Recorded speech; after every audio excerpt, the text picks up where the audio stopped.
आपने पिछली वीडियो में देखा था जिसमें मैंने खगोलीय विज्ञान के अलग अलग टॉपिक्स को बताया था, जिसके बारे में मैं एक एक करके आपको डिटेल में समझाऊंगा। जिसमें सबसे पहले आपको टॉपिक दिया गया था ब्रह्मांड की उत्पत्ति। आज उसके बारे में बताऊंगा। टॉपिक था ऑरिजिन ऑफ यूनिवर्स, यानी कि ब्रह्मांड की उत्पत्ति। इसमें मैंने बताया था आपको कि ब्रह्मांड की उत्पत्ति से रिलेटेड दो मेन थ्योरी दी गई हैं। उनमें से एक थ्योरी है स्टेडी स्टेट। जो फर्स्ट थ्योरी है इसका नाम क्या है? स्टेडी स्टेट, जो कि 1950 में दी गई थी, जिसको Hermann Bondi, Thomas Gold and Fred Hoyle द्वारा दिया गया। इस थ्योरी के अनुसार जो ब्रह्मांड है, ब्रह्मांड की उत्पत्ति किसी डेंस पॉइंट से नहीं मानी गई है, बल्कि ब्रह्मांड जिस स्थिति में आज के समय दिखाई देता है उसी स्थिति में पहले था और आगे भी उसी स्थिति में रहेगा। तो इसमें पहला पॉइंट मैं आपको बता रहा हूँ। पहला पॉइंट क्या है? ब्रह्मांड की यथास्थिति ब्रह्मांड की यथास्थिति सभी समय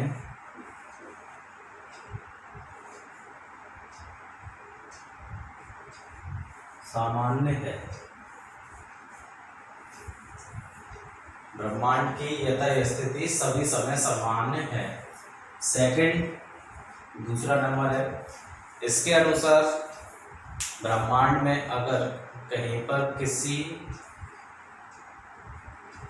किसी भी ग्रह या तारे का निर्माण होता है तो अन्य किसी स्थान पर ग्रह या तारे के निर्माण होने से मास यानी कि वेट में ब्रह्मांड का जो वेट है उसमें बढ़ोतरी होगी। तो वो बढ़ोतरी ना होते हुए एक जगह पे तारे का निर्माण होगा तो दूसरी जगह पे कोई तारा खत्म हो रहा होगा।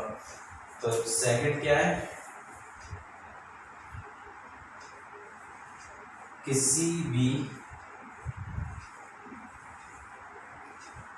खगोलीय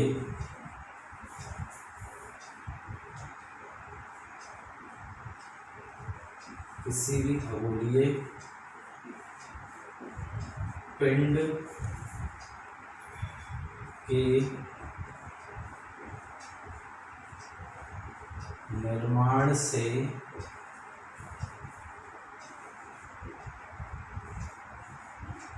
ब्रह्मांड के द्रव्यमान में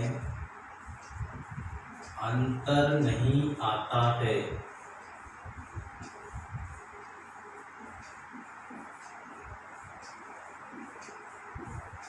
अंतर नहीं आता है।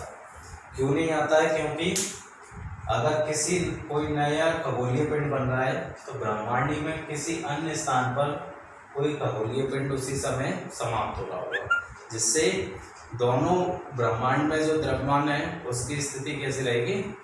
बैलेंस रहेगी। नंबर 3, जिस प्रकार से इस थ्योरी में दिया गया है कि जो ब्रह्मांड है, ब्रह्मांड में सारी खगोलीय पिंड जिस कंडीशन में आज दिखती उसी कंडीशन में आगे भी रहेंगी और पहले भी थी, इसलिए इसको सतत क्रिय थ्योरी भी कहा जाता है।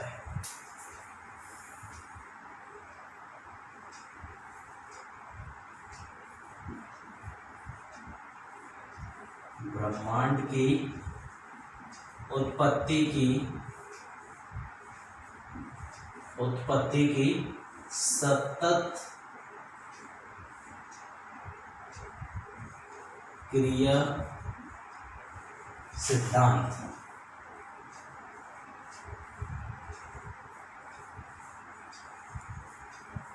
क्या कहा जाता है इसे? ब्रह्मांड की उत्पत्ति का सतत क्रिया सिद्धांत कहा जाता है। इसके बाद में मैंने आपको एक और थ्योरी बताई थी जो थी बिग बैंग थ्योरी, जिसके बाद में हम बिग बैंग थ्योरी के बारे में ही पढ़ेंगे। सेकंड नंबर की थ्योरी है जिसका नाम है बिग बैंग थ्योरी। इस थ्योरी के अंतर्गत ब्रह्मांड की उत्पत्ति एक छोटे से बिंदु से होती है जिसे बोला जाता है डेंस पॉइंट। इस डेंस पॉइंट में अत्यधिक तापमान एवं द्रव्यमान होने की वजह से विस्फोट होता है। वैसे वैज्ञानिकों के द्वारा इसका सही कारण नहीं बताया गया है, लेकिन अभी तक जो कारण बताया है उसके अनुसार डेंस पॉइंट में अत्यधिक द्रव्यमान एवं तापमान होने की वजह से विस्फोट होता है, जिस विस्फोट की वजह से यही डेंस पॉइंट कुछ सेकंड के बाद में एक वॉलीबॉल के आकार में आ जाता है। उसके बाद में एक फायरबॉल के आकार में आ जाता है। फायरबॉल के आकार में आने के बाद में इसी समय पर यहाँ पर इलेक्ट्रॉन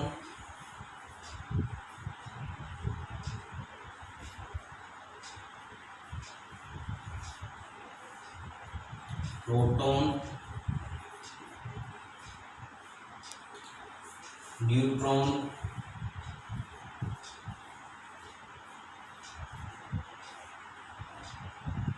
व न्यूट्रॉन्स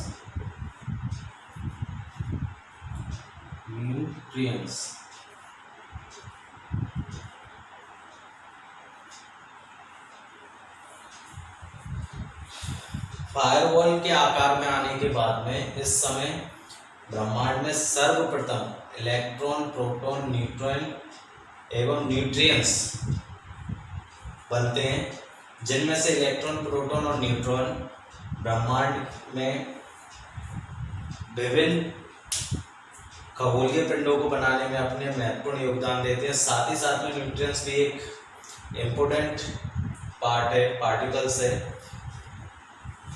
इस डेंस पॉइंट में विस्फोट होने के पश्चात ही ब्रह्मांड में समय स्टार्ट होता है, क्योंकि इससे पहले समय की गणना ही नहीं की जा सकती कि समय किस प्रकार का होगा। इसी विस्फोट के पश्चात ही ब्रह्मांड में स्पेस स्टार्ट होता है। स्पेस यानी कि एक खगोलीय पिंड से या किसी एक वस्तु से दूसरे वस्तु के बीच में आने वाली जगह स्पेस। इससे पहले किसी प्रकार का कोई स्पेस नहीं था। पिंड में इस बिंदु में डेंस पॉइंट में विस्फोट के बाद में एक वॉलीबॉल के आकार में बढ़ता है। उसके बाद में फायरबॉल के आकार में, फायरबॉल में जैसे ही आता है तो इसमें इलेक्ट्रॉन, प्रोटॉन, न्यूट्रॉन और न्यूट्रिएंट्स बनते हैं। इसके पश्चात ये इलेक्ट्रॉन, प्रोटॉन और न्यूट्रिएंट्स बहुत ही तेज गति से आपस में गति करते रहते हैं, जिससे एक जियांट नामक संरचना बनती है। जियांट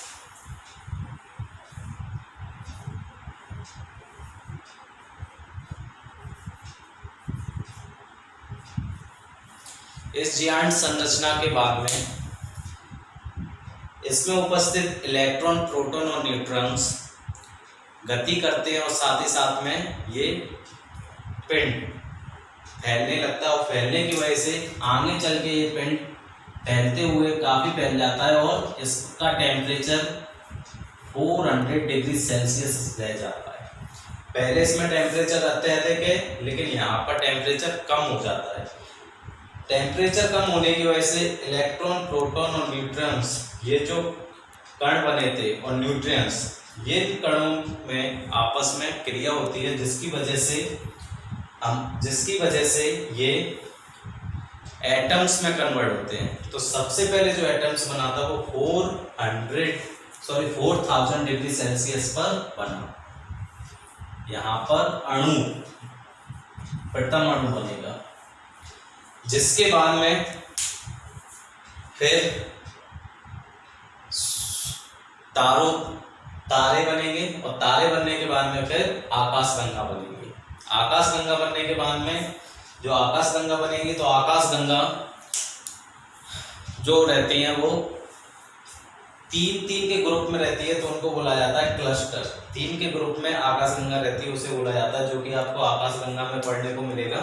तो यहाँ पर एक बात और नोटिस करने की है कि किसी भी आकाशगंगा बनने से पहले तारे का निर्माण हुआ। तो पहले तारों का निर्माण हुआ, फिर जब तारे एक साथ एक झुंड में रहना उन्होंने शुरू किया, उस समय आकाशगंगा का निर्माण हुआ। तो जैसे हमारे सूर्य के बारे में बात करें, तो हमारा सूर्य आज से यहाँ पर विस्फोट होने के पश्चात से लगभग 10-10.5 मिलियन 10.5 बिलियन वर्ष पूर्व बना।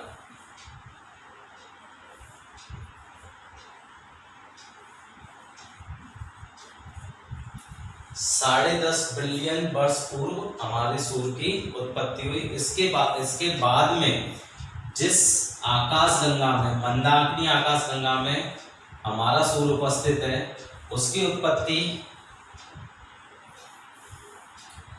विस्फोट के 12.5 बिलियन वर्ष पश्चात हुई।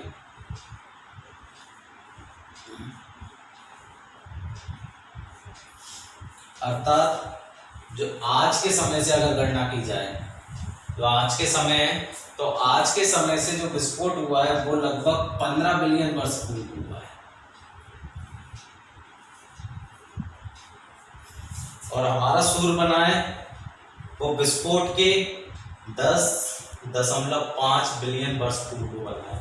और आज तक जो ब्रह्मांड की अगर आयु ज्ञात की जाए तो ब्रह्मांड की आयु है 15 बिलियन वर्ष। सूर्य अभी से 4.5 बिलियन वर्ष पहले बना है, या यहाँ से बोल सकते हो 10.5 बिलियन बाद सूर्य बना था।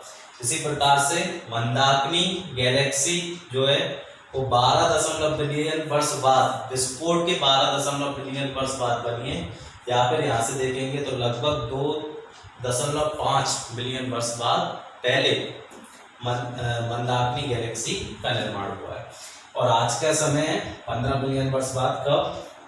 विस्फोट के पश्चात। इसके बाद में क्या होगा? इस थ्योरी के अंतर्गत ये जो ब्रह्मांड, ये जो डेंस पॉइंट में विस्फोट हुआ, तो विस्फोट होने के पश्चात सभी खगोलीय पिंड एक दूसरे से दूर जाते जा रहे हैं। और वहीं दूर जाते जाते बाद में जब इसमें उपस्थित जो एनर्जी है वो एनर्जी जब खत्म हो जाएगी, तो खत्म होने के बाद में जितने भी जो खगोलीय पिंड दूर जा रहे हैं वो बाद में एनर्जी खत्म होने की वजह से उसी बिंदु पर आकर वापस समाप्त हो जाएंगे। इस घटना को बोला जाता है बिग क्रंच। बिग क्रंच की घटना होने के बाद जो ब्रह्मांड की जो उत्पत्ति हुई है बिग बैंग के थ्रू, वही ब्रह्मांड समाप्त हो जाएगा। इस थ्योरी को, बिग बैंग की थ्योरी को प्रतिपादित किया गया है वैगनर के द्वारा। वैगनर 1967 में। आज के समय बिग बैंग की थ्योरी सर्वमान्य थ्योरी है, क्योंकि जो मैंने आपको पहले स्टेडी स्टेट की थ्योरी बताई थी उसके अनुसार बताया गया था कि जो ब्रह्मांड है वो पहले भी इसी कंडीशन में था, आज भी इसी कंडीशन में, आगे भी इसी कंडीशन में रहेगा। और साथ ही साथ में ब्रह्मांड में जो एक पिंड है वो दूसरे पिंड से क्या होता जा रहा है? दूर होता जाता है। लेकिन इसके बारे में ये कभी नहीं बताया गया है कि ये जो पिंड एक दूसरे से दूर हो रहे हैं तो इनकी एनर्जी खत्म होने पर, सभी पिंडों की एनर्जी खत्म होने पर क्या ये पिंड किसी बिग क्रंच जैसी घटना में परिवर्तित होंगे, या इसके बारे में जो स्टेडी स्टेट थ्योरी को बताने वाले वैज्ञानिकों ने इसके बारे में और कुछ नहीं बताया। लेकिन जो बिग बैंग की थ्योरी है उसको सपोर्ट करने के लिए H.E. हम्बल नामक एक वैज्ञानिक ने हम्बल नामक एक दूरबीन बनाई, जिस दूरबीन से उन्होंने ज्ञात किया कि जो ब्रह्मांड है, ब्रह्मांड में उपस्थित खगोलीय पिंड एक दूसरे से दूर होते जा रहे हैं। जो कि बिग बैंग की थ्योरी में भी बताया गया है कि जो द्रव्यमान है और द्रव्यमान से जितने भी खगोलीय पिंड बने वो एक दूसरे से दूर होते जा रहे हैं, और बाद में जब इनकी एनर्जी समाप्त हो जाएगी तो वो एक ही बिंदु पर आकर समाप्त हो जाएगी। इस प्रकार से बताया है हम्बल के द्वारा। इसी तरीके से जॉन मैटर के द्वारा भी यह सिद्ध किया गया है कि प्रतिवर्ष चंद्रमा और पृथ्वी एक दूसरे से 2 से 3 सेंटीमीटर दूर होते जा रहे हैं, जो कि बिग बैंग की थ्योरी को ही सपोर्ट करते हैं दोनों ही सिद्धांत।